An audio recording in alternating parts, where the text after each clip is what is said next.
a well-travelled road for many anglers, I'm sure. That last turn off the road as you head down to the Spey at Tulchan B is always a good time to think about the river and the pools here in B-Beat. B-Beat is a particular favourite of mine. I've had some great success over the years, and it's always good to be back here again. Today I'm taking a drive up to the famous Broom Pool in the middle section of B-Beat. It's a short but enjoyable drive from the beach's magnificent new hut. The track is tight with the profile of the riverbank, and I can see the waters at a good height and colour for salmon to take a fly. I'm going to head over to the far side of Broom and try my luck from there.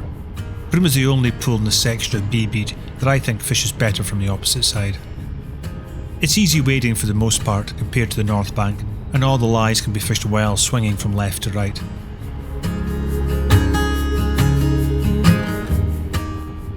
As typical for salmon pools, the neck and tail are the most prolific areas.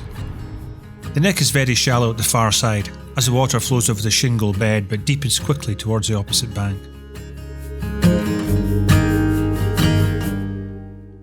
The tail of Broom has been given the honour of being known as the larder.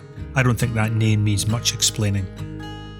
Although you can drive over to the far side of Broom via Advie Bridge with a long walk from the roadside to the pool, it's much easier and quicker by boat. A quick chat with Roddy will get you over safely, as long as the water's at reasonable height for fishing. The neck of Broom is a classic lie for salmon as they make their way upstream. The fish will stop and aerate themselves in the highly oxygenated streamy water. I get some last minute advice from Roddy, and I'm set up to fish from the neck and send some casts over to the far bank under the trees. My fly will swing from the deeper water into the shallows, so I'm on a full floating setup to ensure I don't get snagged as the fly comes round. I'm expecting the fish to be lying towards the middle of the river.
It doesn't take long and I'm into a salmon in the neck of the Broom Pool. Surprisingly, it didn't take in the deeper water where I was expecting, but right in the shallows, practically in a dangle. The water can't be more than maybe a foot deep there. That's definitely a lesson right there for me in this pool. It's May here in the Spey, so most likely this fish will be a springer. It's fighting very much like a fresh fish does, so I'm hoping I've got hold of something bright and silver. It's pushed out the shallows quite quickly and is lying around the middle of the river. I expect it will try and head upstream, so I put some pressure on to recover line. For the technical viewers, I'll share my setup. This is a 10-weight 6-piece Atlas travel rod by Scott Mackenzie. My reel today is Icelandic Einarsson Invictus 1012. My line is a 1012 floating Carron Jetstream 65-foot head long belly spey line with a 5-foot floating poly leader. This is a perfect line setup for the Spey at this time of the year. The famous Carron Jetstream is a joy to fish with, and I would encourage anglers to give one a try. On the point, there is 10 foot of 15-pound Maxima, and I have this size 12 flamethrower on the end. A lot of anglers tend to use larger flies at this time of the year. On other bigger rivers I fish, I would probably go along with that. But here in the Spey, I tend to only fish with small flies all year round. The reason being, the Spey is much shallower and faster than other rivers I fish, but more because the gillies here tell me to use small flies. There is no better advice anywhere than what comes from your gilly. I learned that a long time ago.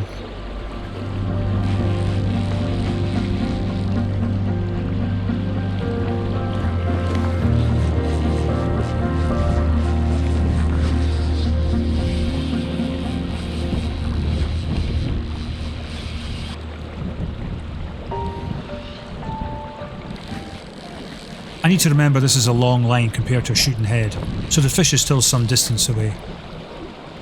I can't see it yet, but it's definitely working its way upstream as I expected it to. I see over my shoulder Roddy Stronach. Tulchan's head gilly has made his way up to me with a net, which is good news. I've worked the fish in closer now and I get a glimpse of silver. It doesn't like where it is though, and with a splash it's off in a long, powerful run downstream. Roddy takes the opportunity to come into the river next to me, ready for the fish coming in next time. The fish continues to come in a little, then go off on a run again. At this stage, it's got plenty of energy, but I know if I keep tight into it, the fish needs to fight me and the current of the water flowing against it. It will tire soon enough and we'll get it under control. Judging by the amount of line out, I'm guessing it's probably 80 feet or so away from me. I just slowly keep working on it and encouraging it to come closer. The longer it's out in that deep, fast water, the quicker it will tire.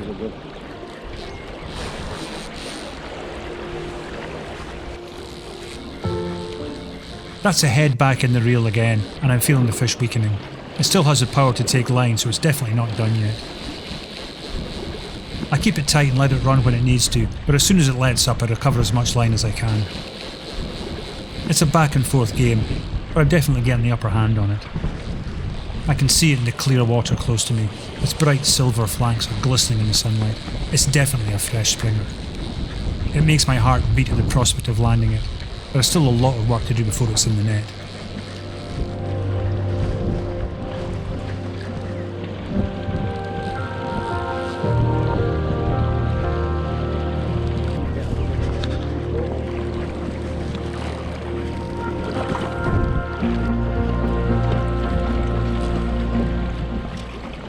Roddy readies the net and prepares to make his move downstream. This is when everything needs to come together and we need to work together as a team to get this fish netted. It's writhing on the surface, desperate for freedom, but my hook stays strong and it's going nowhere just yet. The fish can sense his presence, but it hasn't got the energy to make another run. The fish is within reach, but Roddy doesn't snatch at the first chance. He stays in place and waits for the right opportunity. A bad move here would be disastrous.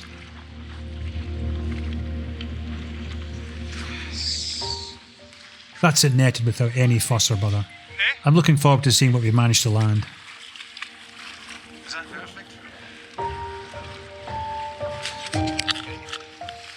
It is indeed a bright silver fresh Springer, maybe 9 or 10 pounds. Roddy keeps it wet and works to get the hook released. It's a good result for us. I'm delighted with this fish.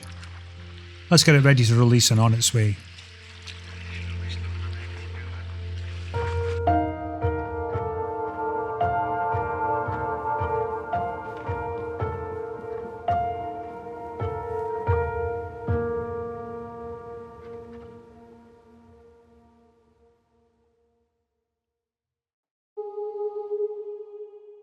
It's always a fantastic feeling to land a salmon on the fly, even better when it's a fresh Springer from the River Spey here in Scotland.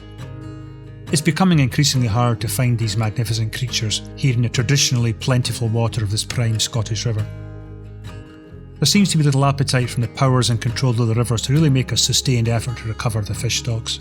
I worry for the future generations that there will simply be no salmon left, and this fine art of fly fishing will be gone forever. Anyway, on a more positive note, this is a fine fish, a prime example of exactly what a Spey salmon should look like. I consider it an honour to engage with it, and we work it back to full strength and return it to this beautiful river. It will make its way upstream to where it was born. That's where it will spawn, and the next generation of its kind will begin their incredible lives.